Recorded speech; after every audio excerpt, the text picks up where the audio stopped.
Hi welcome to Rajesh cinemas. நான் உங்க Rajesh. So இன்னைக்கு நம்ம வந்து பாத்தீங்க அப்படின்னா என்ன படம்னு பாக்குறதுக்கு முன்னாடி என்னோட சேனலை இதுவரை சப்ஸ்கிரைப் பண்ணி வச்சுக்கோங்க. அப்பதான் நம்ம போடுற வீடியோ உங்களை தொடர்ந்து வந்து சேரும். ஸோ இன்னைக்கு நம்ம வந்து பாத்தீங்க அப்படின்னா, அதாவது இப்படி ஒரு ஆக்ஷன் படத்தை நீங்க வாழ்க்கையில பார்த்திருக்கவே மாட்டீங்க. அந்த அளவுக்கு ஒரு மிரட்டலான ஒரு சம்பவம்.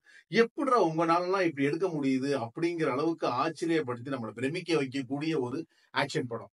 ஸோ இந்த படத்தோட பேர் என்ன அப்படின்னு கேட்டீங்கன்னா, ட்வெலைட் ஆஃப் த வேரியர்ஸ் வேல்டியின் அப்படிங்கிற ஒரு படம் தான் இது. 2024 ரிலீஸ் ஆன ஒரு படம்.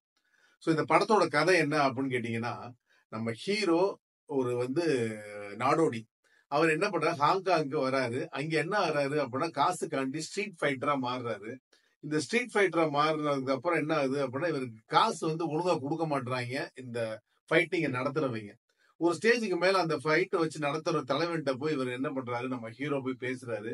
அதுல இவங்களுக்குள்ள லடாயி என்ன பண்ணிடுறாப்புல அப்படின்னு கேட்டீங்கன்னா, அங்க ஒரு மூட்டை மாதிரி இருக்கு. அந்த மூட்டை இதான் பண மூட்டைன்னு சொல்லி நினைச்சிட்டு என்ன பண்ணிடுறாரு, அந்த மூட்டையை எடுத்துட்டு அங்க இருந்து எஸ்கேப் ஆகுறாரு. இவரை தொடர்ந்து விரட்டிட்டு வராங்க.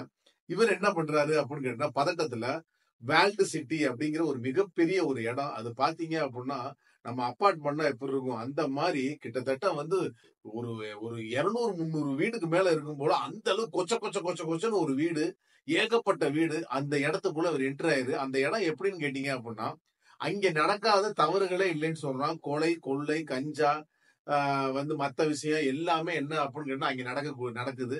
உள்ள புது ஆள் எவனுமே போக முடியாது. அப்படியே போனாலும் அவன் திருப்பி உயிரோட வர முடியாது. அந்த அளவுக்கு என்ன அப்படின்னு கேட்டா ஒரு மிரட்டலான ஒரு இடம். அந்த இடத்துல வந்து பாத்தீங்க அப்படின்னா, அங்க ஒரு தலைவன் வேற ஒருத்தன் இருக்கான். நம்ம ஹீரோ என்ன பண்றாப்புல அப்படின்னா, பதட்டத்துல உள்ள ஓடிடுறாப்புல. இதுக்கப்புறம் விரட்டிட்டு வந்தவங்க, டேய் நம்ம கொல்ல தேவையில்ல, அவங்களே இவனை கொன்னு அனுப்பிச்சிருவாங்கடா அப்படிங்கிற மாதிரி என்ன ஆகுது அப்படின்னு கேட்டா இவங்க வந்துடுறாங்க.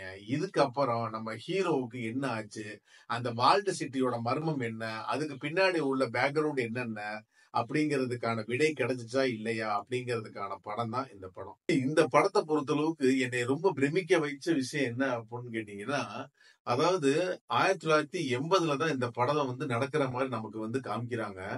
இப்படி ஒரு இடத்த பார்க்கவே நமக்கு என்ன அப்படின்னு கேட்டீங்கன்னா, அவ்வளவு வந்து ஒரு அதிசயமா இருக்கு. அப்படி ஒரு இடங்க. அதாவது என்ன சொல்றது, அந்த காட்சி அமைப்புலாம் நீங்க பாத்தீங்க அப்படின்னா மிரட்டி விட்டுருப்பாங்க. இப்படின்னா வந்து ஒரு இடம் இருக்கு, இந்த மாதிரி சம்பவங்கள்லாம் இங்க நடக்குதா அப்படிங்கிற அளவுக்கு நம்மளை ரொம்ப ஆச்சரியப்படுத்துற ஒரு விஷயம். 2வது வந்து பாத்தீங்க அப்படின்னா, ஃபைட்னா வந்து பாத்தீங்கன்னா வேற லெவல்ல இருக்கு. சும்மா மிரட்டி விட்டுருப்பாங்க. அந்த அளவுக்கு தத்ரூபமா இருக்கு ஃபைட் எல்லாமே. கதையோட ஒன்றி போறனால நமக்கு அது ரொம்பவுமே என்ன அப்படின்னா ரசிக்கும்படியா வந்து இருக்கு. இவர் வந்து அந்த வேலட் சிட்டிக்குள்ள உள்ள போனதுக்கு அப்புறம் இவருக்கு நடக்கக்கூடிய சம்பவங்கள், இவர் அதுல இருந்து எப்படி மீண்டு வராரு, அதுக்கப்புறம் இவருக்கு யாரெல்லாம் கை கொடுக்குறா, இப்படி பல சம்பவங்கள் வந்து பாத்தீங்க அப்படின்னா ஃப்ரேம் பை ஃப்ரேம் தெரிக்க விட்டுருக்காங்கன்னே சொல்லலாம். நம்மளை வந்து அகல வந்து பார்க்க வச்ச ஒரு ஆக்ஷன் படம் இந்த படம். அதே மாதிரி இதுல ஒவ்வொரு கேங்ஸ்டர்ஸ்க்கும் வந்து பாத்தீங்க அப்படின்னா ஒரு வித்தியாசத்தை காட்டியிருப்பாங்க. அது வேற லெவல்ல இருக்கு. குறிப்பா ஒரு கேங்ஸ்டர்ஸ்ல நமக்கு எல்லாத்துக்கும் பிரபலமான ஒரு நடிகர் நடிச்சிருக்காரு. அது யாரும் நான் ரிவீல் பண்ண விரும்பல. நீங்க படத்தை பார்த்தே நீங்க தெரிஞ்சுக்கோங்க.